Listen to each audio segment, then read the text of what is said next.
Globetrotters, blogueurs, un métier d'avenir. Leurs récits de voyage sont souvent très bien documentés et fourmillent de bons conseils et autres astuces. Le phénomène n'a pas échappé aux professionnels du tourisme qui, durant 2 jours, ont rencontré ces aventuriers en tête-à-tête. Cela s'est passé à Cannes, dans le premier salon des blogueurs de voyage jamais organisé en France. Véronique Varin, Éric Jacquet. Voyageuse de par le monde, Rachel, québécoise trentenaire, globetrotteuse et blogueuse. Uruguay, Laos, Cuba ou Irlande, ses périples sont multiples, mais c'est son premier séjour sur la Côte d'Azur. Qu'en restera-t-il dans son blog? Un récit et des photos, loin des clichés. Le massif de l'Estérel, dans le coin de Saint-Raphaël, c'était ça mon blog club.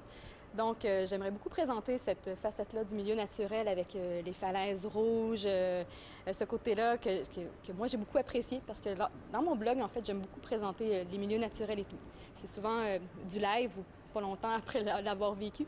Fait que ça parle, il y a comme des émotions derrière ça aussi, autre qu'une brochure ou ce que c'est vraiment juste très informatif. Les blogueurs de voyage appellent cela le vécu vrai et c'est effectivement la clé de leur influence, une influence galopante. 56% des internautes dans le monde ont consulté un blog voyage avant n'importe quel autre type de site internet et 34% des internautes ont plus confiance en un blog voyage, ce que peut dire un blogueur, que sur tout type de site un peu plus institutionnel ou classique.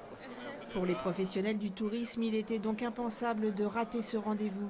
Un premier salon avec seulement 70 compteurs de la toile, mais qui comptabilise 1 million de followers et pour certains jusqu'à 50 000 visiteurs par mois. Nous, souvent, on a l'information, mais il nous manque l'expérience, le vécu de clients. Et les blogueurs, ils nous apportent cette expertise-là. C'est toujours plus intéressant, je pense, pour les futurs clients qui vont lire ces informations. Ça donnera peut-être plus envie et plus d'avoir des témoins, justement, qui sont venus chez nous. Et les blogueurs deviennent des prescripteurs tellement incontournables que des partenariats rémunérés commencent à se mettre en place.